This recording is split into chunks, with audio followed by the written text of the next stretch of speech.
மனுஷர் காண வேண்டும் என்று அவர்களுக்கு முன்பாக உங்கள் தர்மத்தை செய்யாதபடிக்கு எச்சரிக்கையாயிருங்கள்.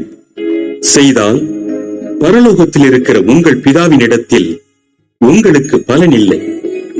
ஆகையால் நீ தர்மம் செய்யும் போது மனுஷரால் புகழப்படுவதற்கு மாயக்காரர் ஆலயங்களிலும் வீதிகளிலும் செய்வது போல உனக்கு முன்பாக தாரை ஊதுவியாதே. அவர்கள் தங்கள் பலனை அடைந்து தீர்ந்ததென்று மெய்யாகவே உங்களுக்கு சொல்லுகிறேன். நீயோ தர்மம் செய்யும் போது உன் தர்மம் அந்தரங்கமாய் இருப்பதற்கு உன் வலதுகை செய்கிறதை உன் இடதுகை அறியாதிருக்க கடவது.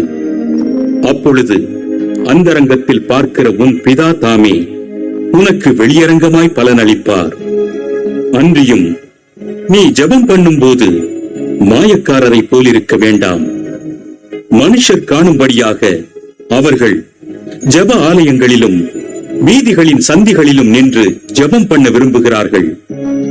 அவர்கள் தங்கள் பலனை அடைந்து தீர்ந்ததென்று மெய்யாகவே உங்களுக்கு சொல்லுகிறேன். நீயோ ஜெபம் பண்ணும் போது உன் அறை வீட்டுக்குள் பிரவேசித்து உன் கதவை பூட்டி அந்தரங்கத்தில் இருக்கிற உன் பிதாவை நோக்கி ஜெபம் பண்ணு. அப்பொழுது அந்தரங்கத்தில் பார்க்கிற உன் பிதா வெளியரங்கமாய் உனக்கு பலனளிப்பார்.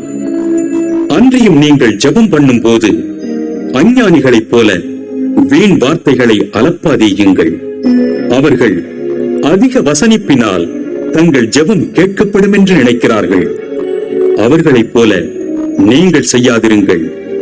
உங்கள் பிதாவை நோக்கி நீங்கள் வேண்டிக் கொள்ளுகிறதற்கு முன்னமே உங்களுக்கு இன்னது தேவை என்று அவர் அறிந்திருக்கிறார். நீங்கள் ஜெபம் பண்ண வேண்டிய விதமாவது, பரமண்டலங்களில் இருக்கிற எங்கள் பிதாவே, உம்முடைய நாமம் பரிசுத்தப்படுவதாக, உம்முடைய ராஜ்யம் வருவதாக, உம்முடைய சித்தம் பரமண்டலத்திலே செய்யப்படுகிறது போல பூமியிலேயும் செய்யப்படுவதாக. எங்களுக்கு வேண்டிய ஆகாரத்தை என்று எங்களுக்கு தாரும்.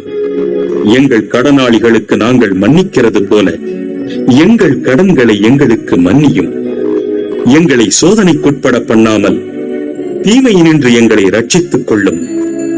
ராஜ்யமும் வல்லமையும் மகிமையும் என்றென்றைக்கும் உம்முடையவைகளே. ஆமென் என்பதே.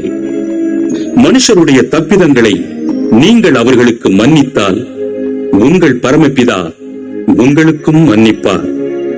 மனுஷருடைய தப்பிதங்களை நீங்கள் அவர்களுக்கு மன்னியாதிருந்தால் உங்கள் பிதா உங்கள் தப்பிதங்களையும் மன்னியாதிருப்பார். நீங்கள் உபவாசிக்கும் போது மாயக்காரரைப் போல முகவாடலாய் இராதேயுங்கள். அவர்கள் உபவாசிக்கிறதை மனுஷர் காணும் பொருட்டாக தங்கள் முகங்களை வாட பண்ணுகிறார்கள். அவர்கள் தங்கள் பலனை அடைந்து தீர்ந்ததென்று மெய்யாகவே உங்களுக்கு சொல்லுகிறேன்.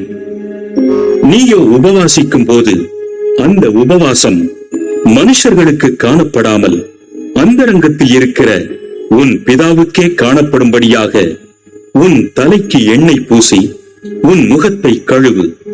அப்பொழுது அந்தரங்கத்தில் பார்க்கிற உன் பிதா உனக்கு வெளியரங்கமாய் பலனளிப்பார்.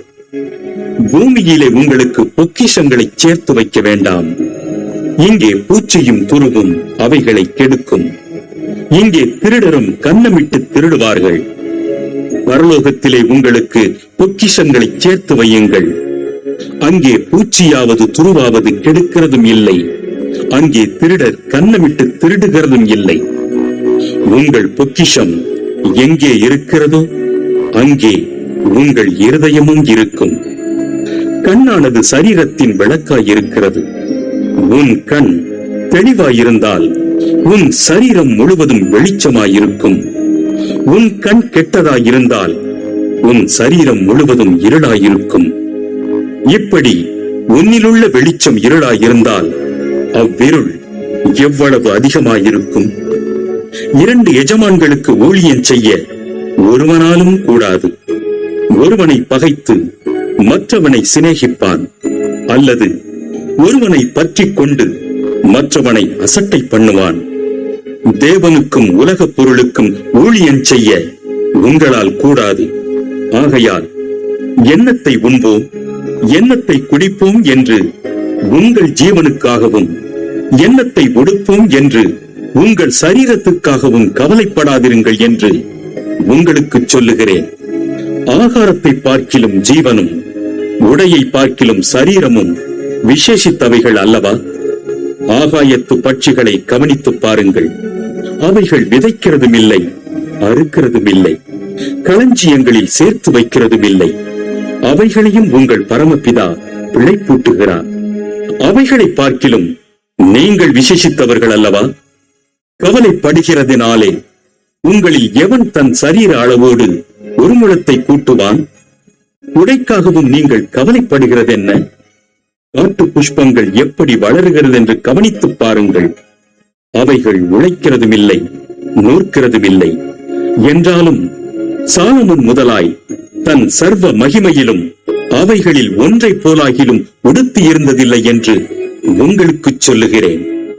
அற்ப விசுவாசிகளே, இன்றைக்கு இருந்து நாளைக்கு அடுப்பிலே போடப்படும் காட்டு புல்லுக்கு தேவன் இவ்விதமாக உடுத்துவித்தால் உங்களுக்கு உடுத்துவிப்பது அதிக நிச்சயம் அல்லவா? ஆகையால் என்னத்தை உண்போம், என்னத்தை குடிப்போம், என்னத்தை உடுப்போம் என்று கவலைப்படாதிருங்கள். இவைகளையெல்லாம் அஞ்ஞானிகள் நாடி தேடுகிறார்கள். இவைகளெல்லாம் உங்களுக்கு வேண்டியவைகள் என்று உங்கள் பரமபிதா அறிந்திருக்கிறார். முதலாவது தேவனுடைய ராஜ்யத்தையும் அவருடைய நீதியையும் தேடுங்கள். அப்பொழுது இவைகளெல்லாம் உங்களுக்கு கூட கொடுக்கப்படும். ஆகையால் நாளைக்காக கவலைப்படாதிருங்கள். நாளைய தினம் தன்னுடையவைகளுக்காக கவலைப்படும்.